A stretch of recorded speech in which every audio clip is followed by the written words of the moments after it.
All right, welcome back. We got a great show for you guys this week. The NewOrleans.Football podcast presented by Hardhide Ponchatoula Strawberry Whiskey, coming to you from the Better Call BADEAUX podcast studio. There is a ton of stuff to discuss. The Saints finally signed Derek Carr. We did last week's show on him minutes after he signed that deal, but wrapping up the last odds and ends on that one. And then we're going to go through the list of every single free agent of note on this team and predict whether they stay or they go, what their market will look like, what they should pay, what the Saints should possibly pay, what they're going to be up against, all that stuff, breaking down the whole entire list. So make sure you keep it with us until the end of the show. And if you are not signed up to the site yet, NewOrleans.Football/subscribe, 20% off your first payment with the code CAR. And for our elite members, we just sent out the RSVP for the April pre-draft gathering. Make sure you click yes on that, get it back to us, and then you will get the details on where the event will be held. And if you aren't signed up yet, get in there. Elite member gets you an invite to that. We have some Zoom conferences throughout the year, a little bit more access to the guys behind the site here. So all that and more on today's show. Hardhide Ponchatoula Strawberry Whiskey is an 86 proof blend of 3-year-old wheat bourbon, American light whiskey, and fresh Ponchatoula strawberries. Blended in New Orleans, it's not for the thin skin. Look for it in your favorite stores, bars, and restaurants. And if you need legal help with any of the following: car accidents, offshore injuries, 18-wheeler collisions, Maritime Jones Act, hurricane and storm claims, you better call BADEAUX at 504-323-7777 or 985-303-7777 for your free consultation and case review. Make sure you check out Firehouse Subs, Veterans Boulevard location. Great food, great people, doing great stuff for the community. All right, let's get into the show.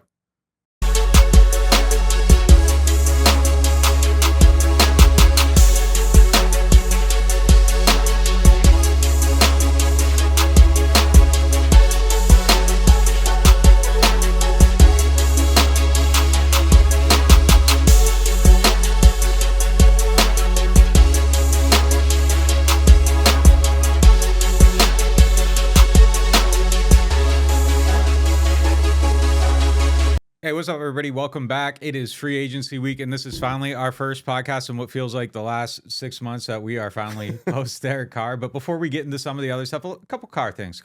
Sure, of course. How much do you feel like this changes the outlook of the offseason, like as far as approach? I think pre-Carr, when we were talking about some of these, like Baker Mayfield and some other guys. We were never talking about Baker Mayfield. Stop it. Those level of quarterbacks. Baker Mayfield was only used as a try to sell other people on the same Derek Carr enthusiasm we had talked ourselves into. Tommy BADEAUX, our sponsor, Better Call BADEAUX, big Baker Mayfield guy. Right, shout out to Tommy. Sorry you didn't get your guy, man. But Baker Mayfield and that level would have been a legitimate talking point. We sort of had the if all else fails, turn back to Andy and Jameis line. So that's why we didn't get too deep into it. We did do a lot of Jimmy Garoppolo talk, who probably would have been plan B. But look, I mean, we had come around to convincing ourselves on Derek Carr when he might cost $40 million and a third-round pick. Then we were still like, yeah, but you do need your quarterback. When he only costs $30 million and no pick, it's a home run. It's a home run. Now, look, he's probably somewhere between the 12th to 14th best quarterback in the league. He costs somewhere between the 12th and the 14th most money for a quarterback. But you didn't have a chance at a top 10. So I like it. You like it. It's obvious. What it definitely does now is creates enthusiasm. We now absolutely know there's a team that is supposed to win the NFC South and is trying to win the NFC South. And we are now entering free agency basically an hour. As soon as this is posted, the tampering window starts, where they can put all their focus on other needs and actually probably have a recruiting advantage. They're not going to make huge moves in free agency, put a couple pieces here. All three of those early draft picks will go to other needs now. It's a great way to start the offseason. But if you were going into this and you're on one end of the spectrum where it's Dalton or one of those level of guys, I think that maybe you're looking at it is possibly what Tampa is talking about trying to do. Not they're talking, but I don't think they're actually doing it. But to try to be good, well resetting type thing. I think now the whole resetting thing kind of goes to the side a little bit. I don't know that you go 2018 trade 2 firsts for the missing piece type in on a season, or throw all the money in the world at this one guy we have to change the outcome of the team. If that's a 10, I think you kind of approach it at a 7, whereas pre-Carr, I was kind of like maybe go at it at like a 4 or 5, kind of be in a neutral place, let some of your guys leave, replace them with cheaper people, maybe just be responsible, try to squeak your way to the NFC South title. but don't necessarily push your chips in. Right. I think you're pushing most of your chips in. Maybe you leave a little back to play a second hand in case you fold, but I think they're going to kind of go for it a little bit.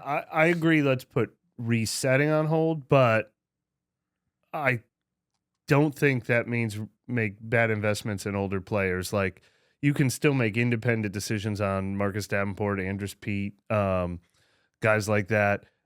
And I would still like to, use all three of those picks on people who are going to be part of the go for it with Carr, but also part of the next generation. So, but yeah, like any talk of trade Marshawn Lattimore, trade Alvin Kamara, trade Cameron Jordan, trade DeMario Davis, that kind of resetting is absolutely out. We knew that. We've known that since, we probably knew that all along, but we've known that ever since they started courting Derek Carr. They're going to have to throw some money into their own older players, and they already kind of have with DeMario and Cam. But yeah, going out and getting older guys. I think it's still, you got to be smart. You got to be smart about everything you do.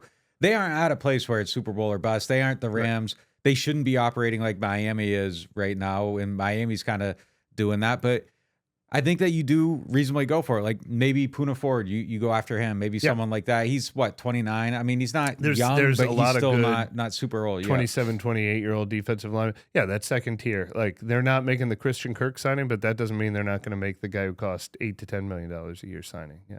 So what's the point of this is reckless? Like, if you're looking at their offseason, like, is there anything that comes to mind where you would go, all right, chill out. Like, you got you don't have Patrick Mahomes, you don't have Drew Brees competing for MVPs. I would say investing in somebody that can only help you like for a year or two would be reckless. I don't mind signing. At what point of money though? Because I think there are some older vet guys that you could maybe get cheaper. That I think would be good I signings. don't want to sign Fletcher Cox for more than he's worth for one last run at it this year. I don't know, but I mean. I'd rather sign a 27-year-old who might start for all 4 years of a deal, but I talked myself into the Fletcher Cox deal too. They went out and got Fletcher Cox. So. I think if you get him for cheap, it's right. It all depends. It all depends on the deal. Like for me, it'd be like a running back, like an older running back that you're putting a lot of money into, like trading for Derrick Henry. What if they trade the 40th pick for Derrick Henry? Is that reckless? I don't like it. I don't like it. I where they're at, where they're going. And I don't expect them to do that. No, I mean. And then you got to pay him. I don't love it. Like, the Mark Ingram $16 million deal, what was that, 2018 or something like that? No, that was 2015. Like, even that would feel like a little rich for me for a running back at that point. Like, I think they should go out and get one. You got to see how the money's structured. It could be the 16 million, but you have a quick out after maybe a year or two. That's fine. Like, but anything where you are tied to someone that like is deteriorating before your eyes beyond maybe a second year, I think is where I would kind of be like, I don't love it. And I don't even know what it would look like. I remember this was sort of my anti-Garoppolo argument earlier, but I don't want a move that feels like this is so we can go for it this year, and then we'll have to deal with the ramifications later. I want only moves that are like, this is so that we can try to stay on top of the division for the next 3-4 years. That's kind of the dividing line, I guess. I'm going to play devil's advocate here, though. Yeah. All right. So the flip side of this is you look at their opponents for next year. Home games, Atlanta. You can't look at opponents. You can't look at opponents. You can't look at opponents. But look, listen, I'm just saying, you can look at the NFC. You have to look at your where opponent. Aaron Rodgers is also about to leave. You have to look at your opponent. So when you're trying to like lay out a plan of like how realistic is it? Where are we at? What teams like if you're the Saints, what teams can we beat? How hard should we go for this? If your schedule's crazy, no. I mean, like, you have to be realistic. But like, for real, let's look at the opponents. And obviously, as you're saying, teams are always better than you think they are. Bad teams play bad team schedules, so they become a little bit better. Good teams play good team schedules, so they become a little bit worse. So teams always change. They haven't went through free agency, the draft, any of that stuff. But still, if you had to lay odds on a lot of games right now, home games, Atlanta, Carolina, Chicago, Detroit, Jacksonville, Giants, Bucks, Titans, if I'm laying odds, like, I'm favoring them in almost every game except maybe the Jags game and maybe Lions. I appreciate your point. But I'm just saying, but let's just look at this last season. Like, they beat the Eagles. They should have beat the Bengals. They couldn't beat the Panthers. Right. No, but I'm saying. Like, the schedule means nothing. Their schedule is bad, though. Atlanta, Carolina, Green Bay minus Rodgers. Houston's going to be bad. Indianapolis doesn't have a quarterback. The Rams are blowing their team up. The Vikings are talking about selling players off. The Patriots were average. The Bucks are bad. Like, they aren't playing. There aren't juggernauts on their schedule. I completely agree with you that their vision will be tweaked by the fact that the entire NFC South should suck. And the entire NFC, I mean, what are the two big moves since Derek Carr? The Saints might get vetoed by the league for bringing a player into the NFC, but Jalen Ramsey just gets traded from the NFC to the AFC. Aaron Rodgers is about to get traded from the NFC to the AFC. There's no question an opportunity exists right now in the division for sure and the conference as a whole. So I will agree that they might be like, well, let's be smart and let's just dip our toe in, but the opportunity exists now. So that will influence things. And you went back to a running back signing.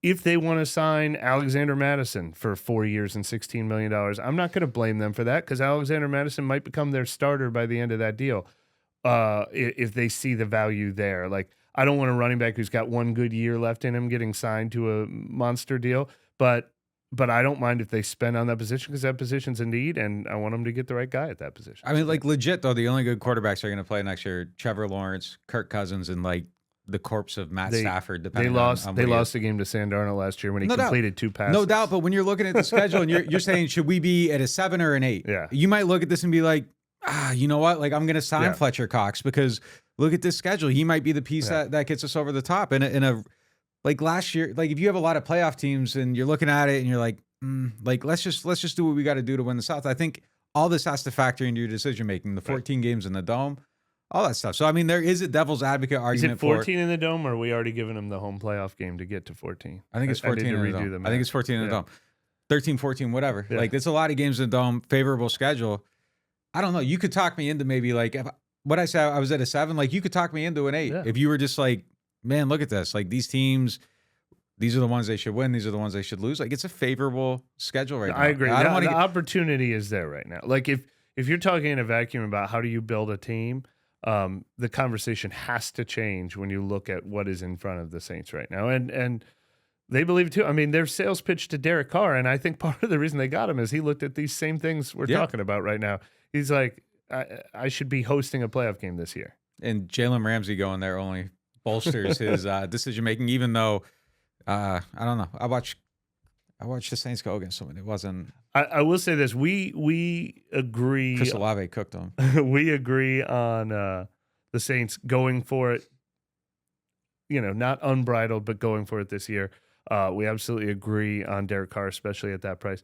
But I will say, what is interesting is the only alternative that most of the fans wanted and that I was willing to consider was really rebuild. Like, really rebuild and mean it. And trade Marshawn Lattimore and trade Alvin Kamara and trade up for the first pick and get in the top 10.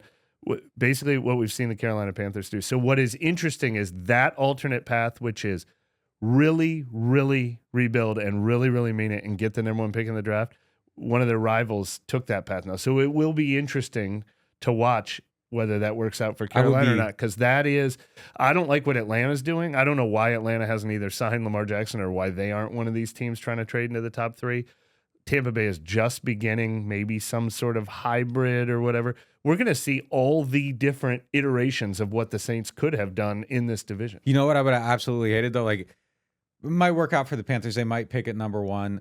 As we've said before, a top 5 pick over Carr every time. Like, it's just you have more window of hitting, like, in things being really great. But if they did what the Panthers did, and we were sitting here today talking about the Panthers, my point would be, you just traded all this for number 1 and you aren't even sold on a specific person. You're putting flags out there that you're willing to trade back. Like, that is crazy to go to number 1, and it isn't, we have to have this guy. Right. We have to get a quarterback. We need a quarterback. We need a quarterback. And that's what I was talking about last week on the pod. Like, when you don't have one, you make decisions based on opportunity and need instead of this is sound. This is what we have to do. Yeah. We're going to make this investment. I would hate it for him. All right. Free agency starts today, I guess, this afternoon, and then they can it starts today. We're gonna by the end of the day, we're gonna have like the 10. Look at your list of the 10 biggest free agents. We're gonna know where 8 of them are going by the end of the day. You can reach agreements, but you can't sign. Like, all right, whatever. Yeah, exactly. But anyways, you know what it's killed is the free agent visit.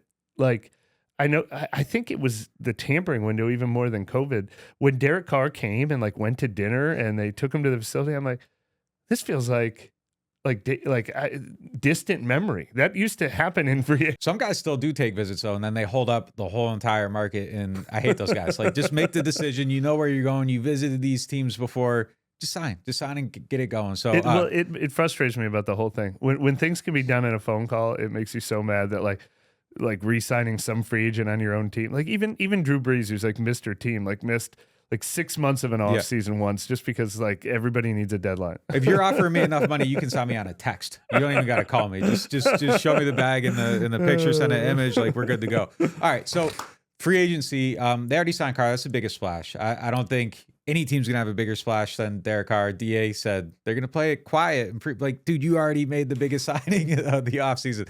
Anyhow, though, I think their biggest work is going to be whether they keep their own guys or they let their guys go. So we're going to run down the list. Some of them will require more conversation than others.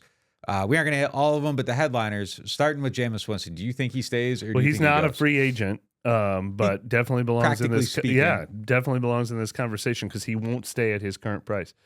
I would have thought this was the easiest question of the day, and he was going to go. I'm very surprised, through our own reporting, that it seems like they're legitimately talking and considering him staying. And I wonder, is it a Winston or Dalton first one to accept their offer? Like I'm really, really curious to see how that plays out. I would have guessed he would want a change of scenery as much as they want to move on. But the fact that they're showing a willingness to keep him at the backup, I mean, it's entirely possible. I'm going to predict Dalton comes back and not Winston, but I'm not betting $1 on it right now.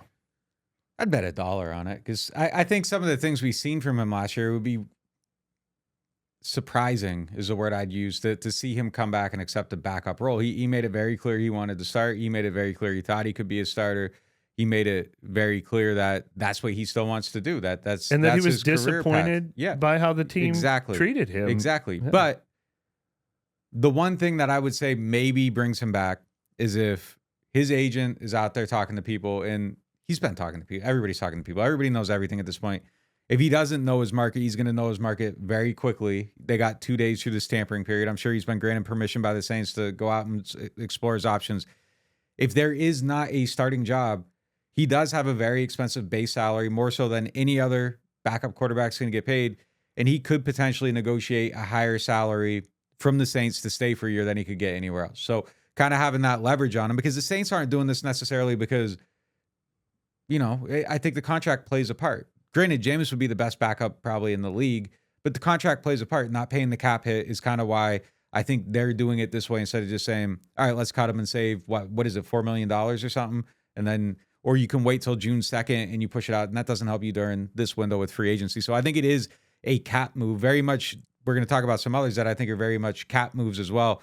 So from the Saints, that's their perspective. And Jameis can use that as a little bit of leverage if he doesn't have a job out there. But I can't see him saying, yes, I will back up Derek Carr. This conversation can be about Andy Dalton as well, who is a free agent. And one thing somebody put into my head when I was talking about them, somebody was talking about, I thought Andy Dalton would be happy to stay here as a backup. I think he likes living here. I think he's tired of moving his family around year after year.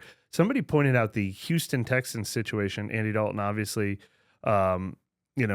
Texas is close to, I think, where he'll probably live permanently.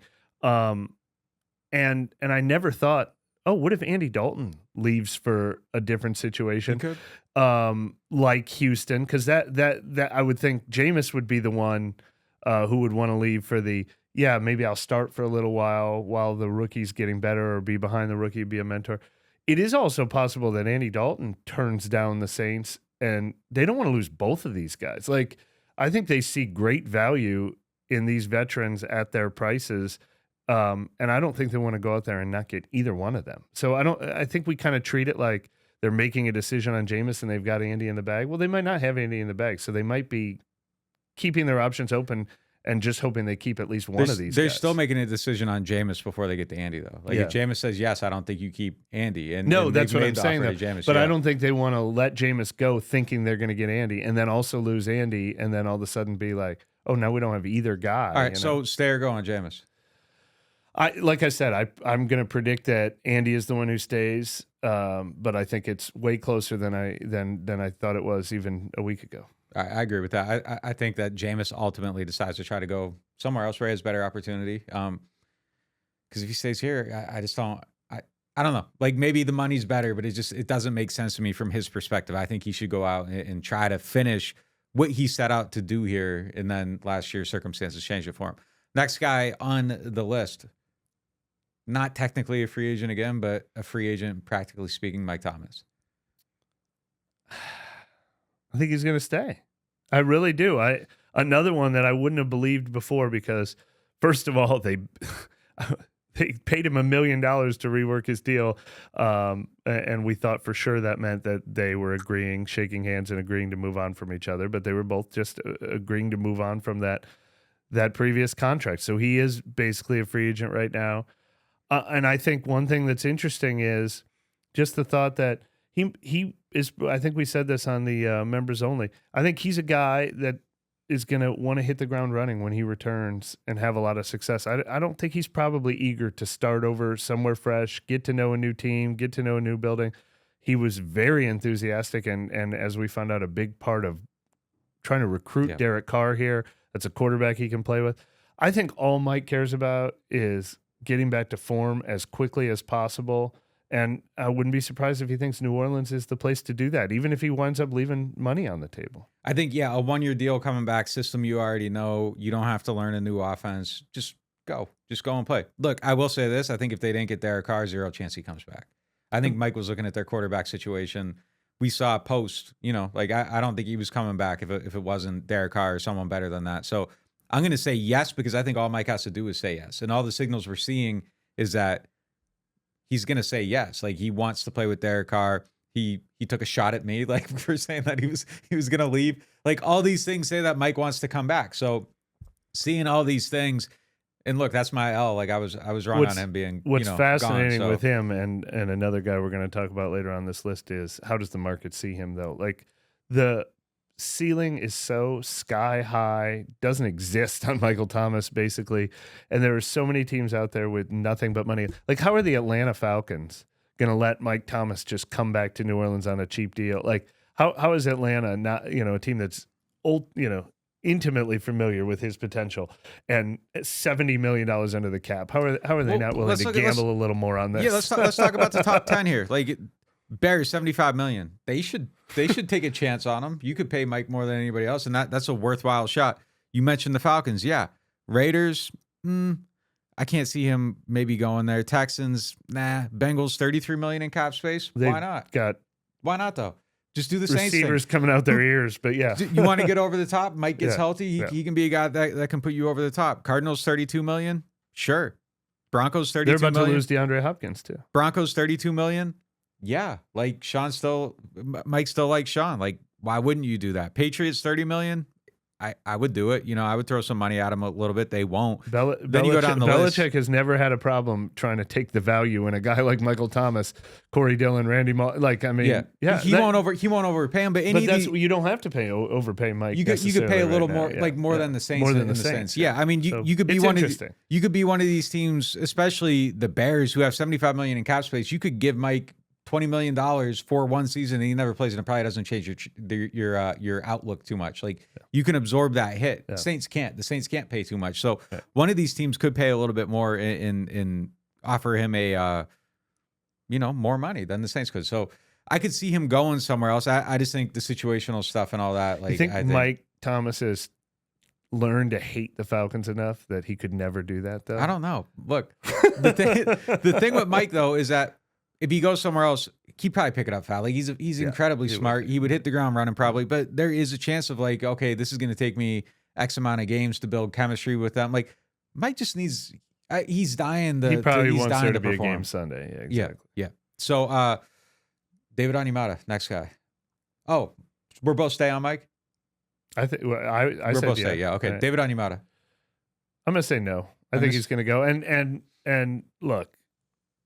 Maybe they're making him an offer. Maybe it's the exact same thing. If a team outbids them, he goes. But if he's willing to accept X amount of dollars, he stays. But that one feels like another, maybe both sides need change of scenery because unfortunately, even though the last time he was a free agent, he was the Draymond Jones, Zach Allen, like he was the Caden Ellis. He was like the young guy that it's still a little bit of an in-house secret. But now it's kind of the opposite. Now it's like there's tons of potential there, but for whatever reason over the last 2 years, the Saints haven't unearthed it. I know he had the suspension, um, injury issues, but it's just not happening for him here right now. So unless they have a really concrete plan under the new defensive line coach to get him going again, I would think maybe they reset there. I think reset is definitely possible, maybe even likely. I think they have a weird opportunity here where there's two ends of this. If you let Onyemata, Roach, Huggins, those guys go, you're creating a hole that you have to fill, and you don't have really any depth at that position. At the same time, you have an opportunity to completely remake a depth chart that I think grossly underperformed and was the biggest weak point on the team last year. Run defense was bad. You got no pass rush. You can start that from basically zero, and there's nobody holding you back. I know they made an offer to Roach, similar, like a 2-year deal. They didn't do the tender, so he's probably going to test the market. Maybe he comes back.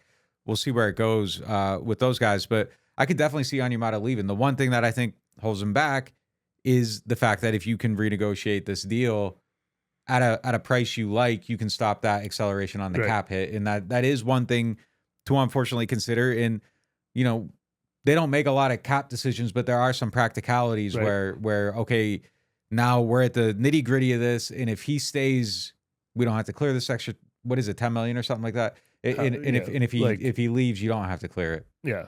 I just to do an aside on that real quick. We always try to, decipher the Saints cap moves by reminding people that they don't make these as 1-year decisions. So what you're talking about with David Onyemata is if he stays, you can continue to spread his cap hit over a number of years. If he leaves, it all hits you right now. But that is dead money that will never go away no matter what. Yeah. It's part of it's the just Saints, where do you want to account for it? It's part of the Saints' total pot no matter what. So they won't go too far. This is the same conversation with Onyemata, Jameis Winston, Andrus Peat. Yeah. But a pay cut is really nice because you don't get hit with it all at once, so you don't have to make 3 other moves to save that money elsewhere. And if a guy is dead, he counts against your cap, but he doesn't count against your 51 players. If he's on your team, he's one of your 51 players, so he doesn't get replaced. So there are a couple of benefits, but those are only small benefits. You still don't pay a guy more than you want to pay him. No, it's the tiebreaker. Yeah. You'd rather pay David Onyemata $5 million than another David Onyemata type $5 million. So you can maybe offer him an extra $1 million because of that. That's about what we're talking about. Next guy on the list. Oh, I was going to say this about Onyemata and Malcolm Roach. The one thing they absolutely need on the defensive line, they have needs everywhere. I think they really want a true 3 technique who is going to rush the passer and be disruptive there. Maybe it's through the draft, so it's somebody who comes along. Maybe it's through free agency. But I don't think they see David Onyemata anymore as the guy that fills that need. So I think he would be more of a depth, play both defensive tackle spots, rotate in. And so I don't think he can get paid. He's not great against the run either. I don't think he can get paid as their, I agree. This is our starting 3 technique. His contract needs to look like Tano, Kentavious, somewhere in that. Kentavious got a lot less, but I think he would be used more as a rotational player than as the 3 technique. And then go get someone like Puna and draft someone. I think then you got a decent defensive tackle depth chart. So we're both go. It just depends on the market. I don't know what the market is for I don't know either. But I'm going to predict go. I'm gonna say go, but stay on a, if you can get him on that rotational contract, absolutely stay. Great player at that level. It's just realistically, real quick, he hasn't been the same. I don't know since how the much Big Sack season. I don't know how much you've watched, but I'll tell you another player who I think is going to cost the same amount in free agency as Onyemata is Sheldon Rankins. Onyemata or Sheldon Rankins. I know you probably haven't watched Sheldon that closely in the last couple of years, but Onyemata or what you remember of Sheldon Rankins. I'd probably keep David. Yeah. Next guy on the list, surprisingly, they have talked to him about possibly staying, but I don't think he stays under any circumstance. Deontay Hardy. So I'm going to go right off the bat, introducing it as a go. Yeah, I'll say go, but that, again, is assuming that another team wants him there. I would not be surprised if the Saints offer him the Traquan Smith, you've got a job here if you want it. So if nobody else offers you one, we know what you are, and we are happy to have you here. But if anybody offers more than almost the minimum, then I imagine the Saints aren't paying I imagine the Saints are saying the door is open, but they didn't text him a picture of that bag you were looking for. The Allvert special that like Breeze broke the record on, where everybody goes in, you have the crossing route over the middle with Rashid, Olave, Deontay Hardy, and Derek Carr throwing the ball. Like that would be frankly, incredible play. Mike Thomas over the middle. You get a possession. Ooh, man, that could be a nice Hardy play. could go back to returning kicks, and Rashid Shaheed is like suddenly so valuable. I want Shaheed. I know, there. but like for longevity purposes, it's not out of the question that Shaheed has become a number 2 receiver almost. I want Shaheed back there though. I feel like there's just more home run ability there. Marcus Davenport.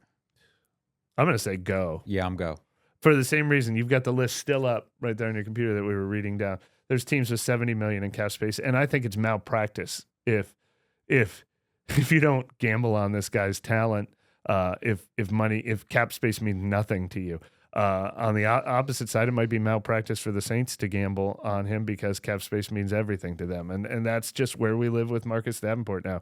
He might have as high of a ceiling as anyone in free agency, and as low of a floor of anyone that's going to make $10 to $20 million as anyone else in free agency. And the Saints just can't be the team gambling on injury and inconsistency right now. They can spend, but they can't gamble. I've heard from 2 teams that aren't the Saints and aren't Denver or Atlanta, which have the same DNA as the Saints now, that they want Davenport. So I think he's going to have some type of market. It's just who's going to pay him, And if the price is low enough, I welcome him back with open arms, as I've been saying. And I think that I don't like the gamble they're about to take at defensive end overall. Like I think that they're maybe overvaluing Carl Granderson. I think maybe they're placing a little bit too much stock on Peyton Turner coming back.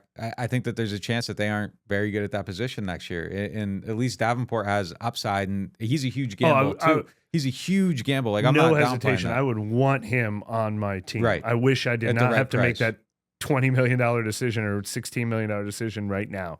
I wish that I had a 5th-year option on him. I wish it wasn't time to make that decision. But yeah, I think ultimately, though, someone's going to try to pay him, and I don't think it should be the Saints. But last point on him, I do think it's going to be interesting to see over the next 5, 6, however long everybody stays in their place.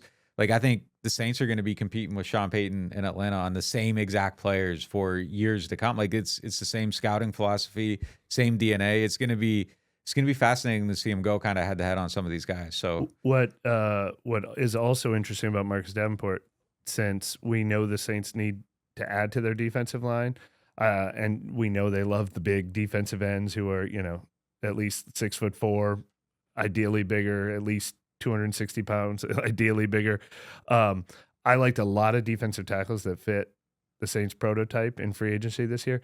Not a lot of defensive ends. There's not a lot of talent out there. Yeah, this is not a great defensive end draft class. So if you are, we keep bringing up Christian Kirk because I just think he reminds everyone of an example of the team that wanted to spend going for the best available guy, even if everyone didn't think he was a surefire home run.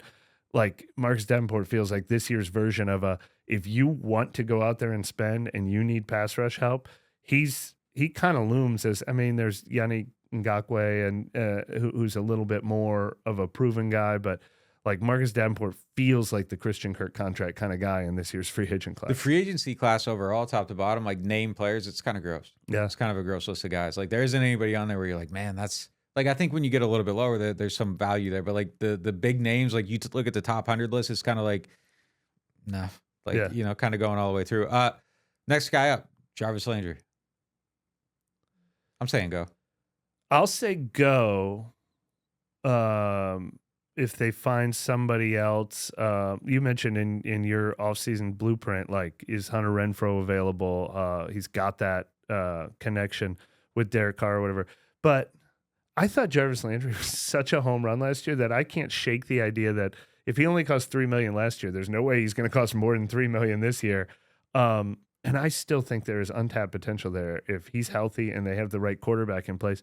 If you can give me Jarvis Landry back operating out of the slot for $3 million this year, sure, please. I want to see it again, but I guess I'll predict go. I'm kind of ready to but like, give me somebody younger. Why didn't that work? I don't understand why it didn't work. I thought he was an ultimate teammate. He's slowed down, obviously, but he's basically free. I don't know. I liked him. I liked him in week 1. I didn't like how the season went though. Right. Overall, I don't know. Right. I'm kind I of know. like give me some young blood. If you can get him back for nothing, sure, why not? Yeah. But I'll predict go-to though. I'll predict go-to because it's clear they want to concentrate more on the contested catch, big-bodied guy, which might be Mike Thomas, and even then they might want to back him up with another guy like that. So, Mark Ingram. I want to say go because I know they want to upgrade that position, but again, Mark Ingram will probably be free. I mean, look at what happens to running backs. Look at the guys who came through here last year.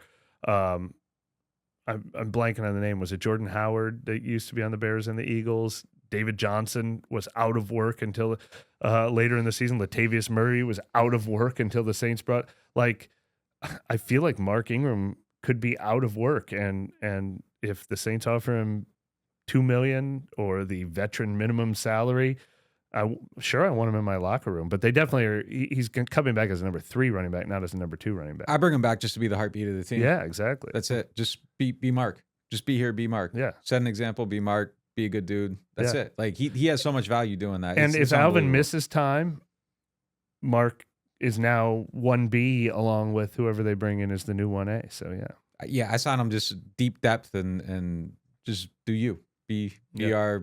I'd love to see. Yeah, I mean, there's a spot for him in my locker room for sure. Yeah, absolutely. Shot Tuttle. Yeah, I think. Well, unless they want to find this year's version of Shy Tuttle, who's even cheaper, but I don't think he's going to break the bank. And their current nose tackles under contract are nobodies. Nobody. I don't mean nobodies. Nobody. They don't have a nose tackle under contract, so they need to have. They're going to sign a nose tackle before the draft. Might as well be him. If you can keep him as depth, sure, but I think they need to, like I said before, I think you got to revamp the whole DT depth chart and good locker room guy, all that stuff. But if you can be like, you need competition. If you're bringing Shy back, like just bring competition. Maybe he beats him out. He's been beating guys out year after year, but I think you have to be committed to trying to upgrade your run defense, given what we just saw last season. Absolute stay for me, PJ Williams. You got to keep him. You got to keep him. For some reason, I was just sitting here trying to go through the list because I'm not turning and looking at it. I was go through the list in my head, and I was like, I wonder if Nick's going to get to PJ Williams or if I have to throw him in at the end. And I was going to say, I'm going to predict PJ Williams will stay because he's like Jay Romig at this point. He's never leaving this organization. He's good, though. He's a good player. He's great depth. I think he's good in the locker room. I think he's good when he plays. And shout out to PJ. Nobody vacations like him, man. I don't know if you follow him on Instagram. His Instagram photos, it's like because he doesn't have to worry about free agency. He's coming back to the Saints. He knows it. He has the most unbelievable off seasons every year. Like I hit that thing, and I'm just like, PJ is living better than anybody else in the world is living right now, man. He's always on a yacht. He's somewhere tropical. He drinks that just look like they taste good in his hand. Like the dude is living, and shout out to him big time. Daniel Sorensen. Sure. I mean, if we know that special teams means a lot to this team. We just saw the deal they gave JT Gray. If they wanted a Daniel Sorensen on their team to play like every special team snap and play safety with competence in a pinch, then everything he did last year should just lead them to wanting him back because that's exactly what he did last year. Yeah. Sorensen was one of those guys last year where they signed him and everybody's like, they're so dumb. What are they doing? Why'd they bring him in? I hate this. Not on my team. They aren't, all this stuff. He was a good signing. He was a good player for him. He's good on special teams. He had good spot defense. I'd keep him. I thought he had a good season. When people were saying that, they hadn't signed. They had already let Marcus Williams go. Malcolm Jenkins retired, and they hadn't signed Tyrann Mathieu yet. People were like, "This is we're now going to put this guy in the field." He played no defense. He was basically Dwayne Washington, or he was just a special teamer until that man had a pick. Until all of a sudden they were like, "Oh shoot, emergency! Daniel Sorensen has to go in because 2 guys just got injured." And he has 2 picks, didn't he? Did he have 2 picks, or was one a fumble recovery? But he made 2 of the biggest plays late in the season. Fair. My timeline of events there isn't being fair to people for sure. Because it was before the people thought he was going to play safety, and he basically was like a JT Gray or a Dwayne Washington type, but who delivered when he did go in there. Callaway? I think he'll be back on the 90-man roster. I don't know if there's ultimately going to be room for him on the 53-man roster, though, and I think that's why he's not going to get the full RFA tender. I don't think they can. I don't think he's going to get much more than the minimum. Someone else is going to sign him. Someone else is going so? to sign him. Yeah, I think he leaves. I think someone else is going to sign him. Yeah, for sure. I mean, there was competition for Traquan Smith. You know, like someone's going to sign him. There aren't enough good receivers in the league. He's someone that I thought There's they were still gonna end up untapped trading potential someone. there without question. Someone's going to sign him for sure. Gillikin comes back, I think, for sure. I think so too. Yeah, and Look, Gillikin needs to be way better than he was last year. well, they got There's another no punter on the roster, sugarcoating right? that. No, they brought in the other kicker. I don't think they have the other. Oh, he's punter listed yet. as like a K/P. I think that now we need to do our research, but I thought that was kicker competition. But Gillikin needs to be way better. But we've seen too much from him to think that one inconsistent year is enough to show that he's not special. I still think he's a special punter. They'll make him prove it though. I think. Yeah, no question. One way or another. And then last guy, Ellis. He's not the last guy. He's one of the most fascinating. I think he stays. I know it doesn't make a ton of sense since they're keeping Demario Davis. That makes him a luxury. Another team could look at his 7 sacks and think, that could be 12 sacks in our defense. So maybe there'll be a contract offer out there. But I still don't think, like I said, this reminds me of David Onyemata a couple years ago where if you had been watching him intimately, you were like, this guy's special. But maybe the whole market hasn't had enough prove-it time with him yet. And I think they'll make a competitive enough offer that I bet he stays. I had someone ask me the other day about him that shouldn't have been asking me about him. So he is on radars. He's on radars. Like someone asked me about him. And it's like, I thought you were proving my point when you said that. When you said they were if somebody was asking you about him, it's kind of like, why did this guy just spring up? Like, I think the convincing themselves part is the step. A little bit, but I mean, that means he's on radars. Like people are doing their homework on him. Like people are looking at him. So I don't know. Like he might have a little bit of a market. I don't know what the market goes to though. And that's the question for me. Look, practically, like the way they're operating, it is kind of like a luxury. I use that word too. I said he's a luxury signing for them at this point. He shouldn't be viewed that way though. I think letting him go is going to end up being one of those things where you look back and you say, man, this is a mistake. But I could absolutely see, you mentioned it last week, a 3-4 team looking at him and, okay, we're going to unlock this pass rush. Or I could see another team looking at him like the Saints looked at A.J. Klein. It is kind of like, all right, maybe this guy has the upside and let's find out. And they pay him a little bit more than you would expect. But I think letting him go is going to end up being kind of a mistake. And I think he might find a little bit of a market. It's just kind of a question of where the money goes. So he should stay. He should stay, but I could see a reality where he goes. Yeah, look, I mean, they know how they use linebackers. They're not going to change how they use linebackers just for Caden Ellis. They use 2. And, of course, you want to have depth and you want to have strength, but you can only pay so much for a guy that there aren't snaps built into this defense for him yet, unless Pete Werner or Demario Davis misses time. So they are going to put a limit on what they'll pay him, but man, I like him for the long term too, because someday maybe Demario Davis will be 42 instead of 32, but someday there will be an end to Demario Davis's career. Maybe he'll outlast Caden Ellis. I won't put it past him. And when your pass rushers aren't winning one-on-ones like last year, I feel like you should place more value on this guy that can get you sacks on third down. Yeah. Like I think that they should look at it that way. Kind of in that 3-3-5 setup on defense. You can kind of scheme them a little bit. One of my friends was kind of breaking down some of his vision for me the other day, and it's hard to argue with. Like, they should probably place a little bit more of a premium on him than just this is Demario. He's part of the pass rush too, and they should pay for it, honestly. And I think letting him go could end up being a mistake. I think he's going to stay. Hopefully. I mean, I think it's something they need to figure out for sure. All right, so that's our show for today. Free agency is underway. Make sure you're on NewOrleans.Football. I said I was going to close the car code last Sunday, but I'll keep it open until Wednesday, I guess, the start of free agency. So if you want to sign up today, it's going to be tomorrow, Fletcher Fletcher. No, it's still CAR, CARR, 20% off your first payment. Make sure you get on that and keep it locked to NewOrleans.Football.